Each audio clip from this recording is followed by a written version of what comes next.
आप सभी को जीवित पुत्रिका व्रत की हार्दिक शुभकामनाएं। आइए सुनते हैं जीवित पुत्रिका व्रत की कथा। गंधर्वों के राजकुमार का नाम जीमूतवाहन था। वो परोपकार किया करते थे। जीमूतवाहन के पिता ने उनको राजपाट सौंप दिया, लेकिन उनका मन राजपाट में नहीं लगता था। यही वजह थी कि वो राज्य का भार अपने भाइयों को देकर वन में पिता की सेवा करने चले गए।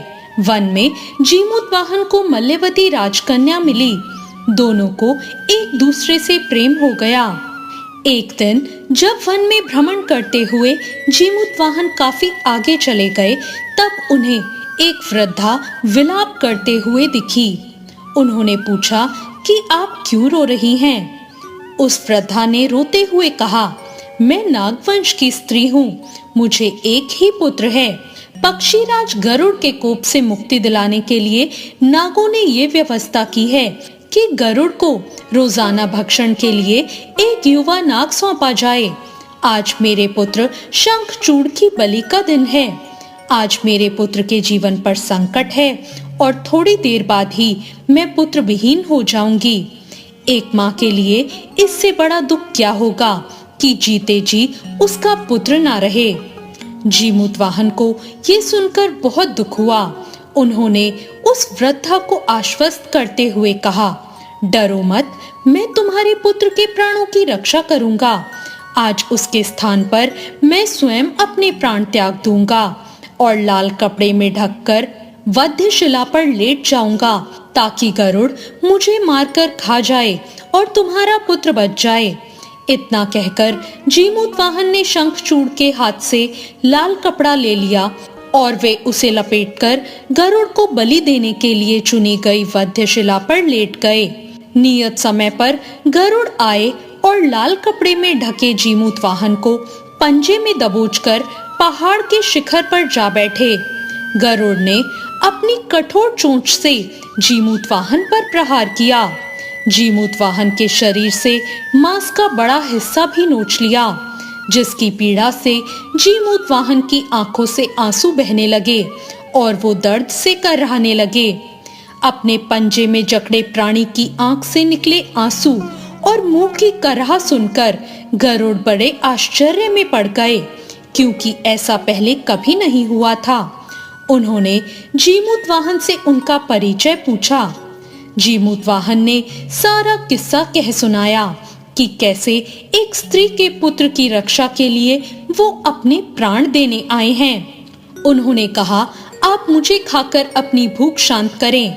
गरुड़ उनकी बहादुरी और दूसरों की प्राण रक्षा के लिए स्वयं का बलिदान देने की हिम्मत से बहुत प्रभावित हुए। उन्हें स्वयं पर पछतावा होने लगा। वो सोचने लगे कि कैसे ये मनुष्य दूसरों के पुत्र की रक्षा के लिए खुद की बलि दे रहा है, और एक मैं हूँ जो देवों के संरक्षण में हूँ, लेकिन दूसरों की संतान को खा रहा हूँ। उन्होंने जीमूतवाहन को मुक्त कर दिया। गरुड़ ने कहा, हे मनुष्य, मैं तुम्हारी भावना और त्याग से बहुत प्रसन्न हूँ। मैंने तुम्हारे शरीर पर जो घाव किए हैं, मैं उसे ठीक कर देता हूँ। तुम अपनी प्रसन्नता के लिए मुझसे कोई भी वरदान मांग सकते हो। राजा जीमूतवाहन ने कहा, हे पक्षीराज, आप तो स्वयं सर्वसमर्थ हैं।